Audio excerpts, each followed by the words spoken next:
What are the top 5 best back exercises for calisthenics? Well, here they are, and all of these exercises don't contain any advanced movement, so all skill levels can complete these exercises or at least scale them to their level. And if you want a more in-depth tutorial on each exercise, then leave a comment down below.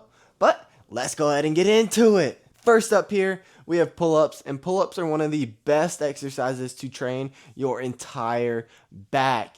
And the muscles that pull-ups trains includes your lats, your rhomboids, your traps, your rear delts, your biceps, and your forearms. And some people even say that the eccentric portion of the movement trains your triceps as well. But once you master pull-ups, you can move on to much more advanced variations, and you have a plethora of variations that you can choose from, including my favorite, weighted pull-ups.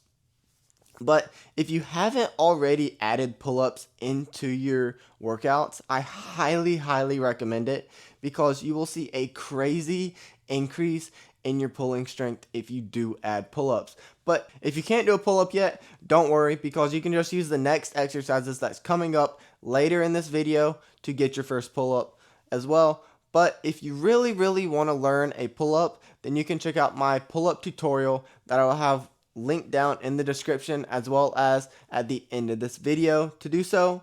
But let's keep on moving. So next up, we have chin-ups, and chin-ups are very similar to pull-ups, but they don't train your entire back. They put more of an emphasis on certain muscles.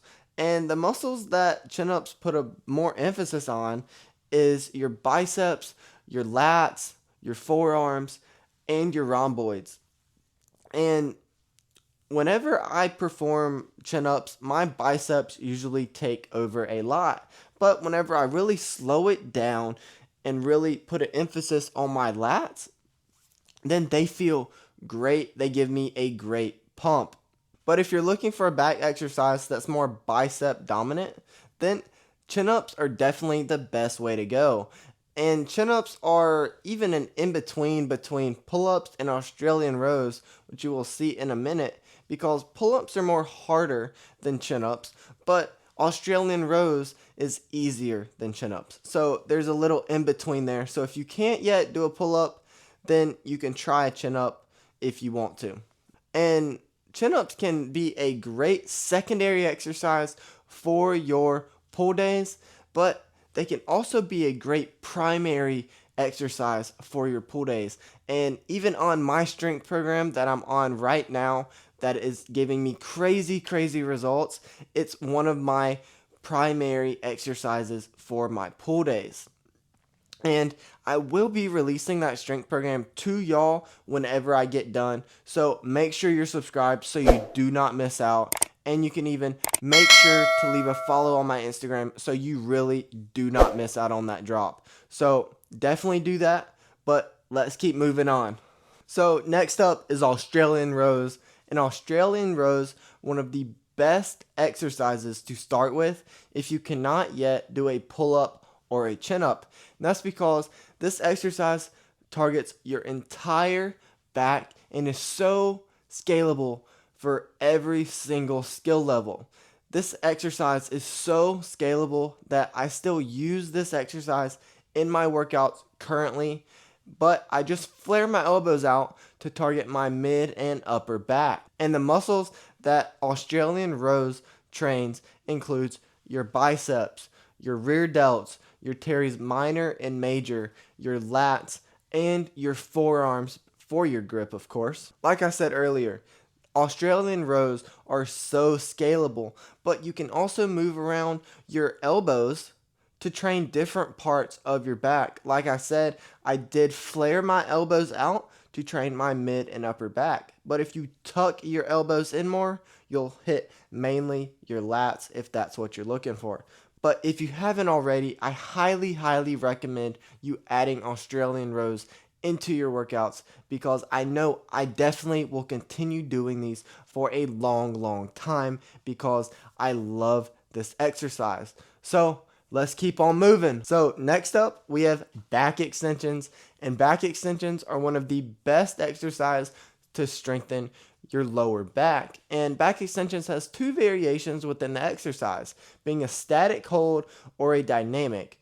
And a static hold variation is just where there's no movement within the exercise and you're just holding that one given position for a given amount of time. Whereas a dynamic variation, there is movement within the exercise and you can either do it for reps or you can do it for a given amount of time as well. But there's not much difference between these two variations, so just do whatever you can do with the equipment at your disposal. But if you're training for planche and you struggle to keep your legs up in the middle of the air, then definitely add these into your workouts, because in the planche, you're basically just doing a back extension while you're holding yourself off of the ground with your arms.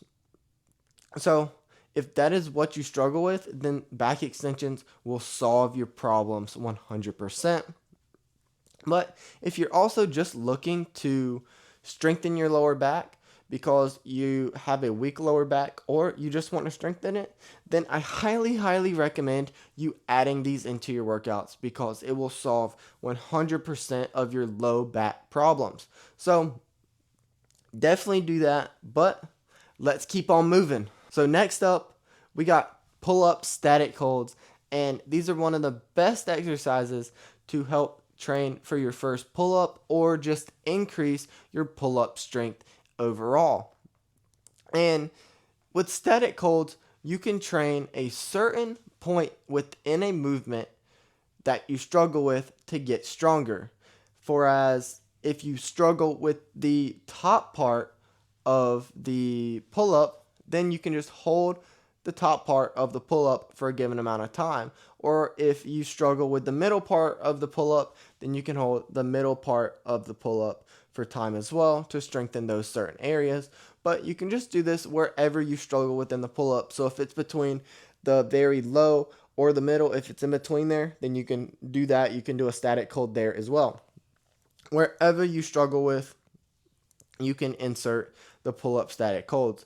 And you can even do this with chin-ups. It's the same thing with chin-ups. If you struggle with the top, hold it at the top. If you struggle with the middle, hold it at the middle, or even in between the lowest and the middle as well. You can do that anytime you want to. But the pull-up static hold is just a great way to increase exercise variability in your workouts, because you don't really like to do the same workouts over and over again for like months on end, because if you're doing a specialized program, that's a little different. But if you're doing a workout program for like a year, then you're going to want to mix up the exercises so you don't get bored, because once you get bored, you will quit. But if you haven't already, definitely add these into your workouts, because you will see a difference with your pulling strength or your pull-ups. You just will. But I really hope y'all enjoyed this video and that it's very useful. And like I said at the beginning, if you want a more in-depth tutorial on any of these exercises, definitely leave a comment and I will work on making that video as soon as possible. But if you want to learn your first pull-up, then watch this video right here. And I will see y'all in the next one. God bless you.